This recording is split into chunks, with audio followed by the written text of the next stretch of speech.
Natriumkarbonat opløst i vand blandet sammen med bariumklorid, som også er opløst i vand. Vi kan observere, at der kommer bundfald.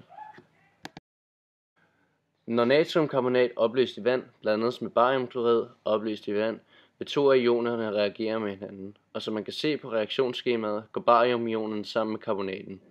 De ioner, der har cirkel rundt om, er de reagerende ioner. De resterende ioner er tilskuerioner.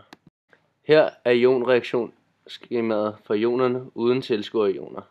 Man kan se, at reaktionsskemaet er afstemt, og da barium og karbonat danner et tungt opløseligt stof, kaldet bariumkarbonat, bliver der bundfaldet i vandet.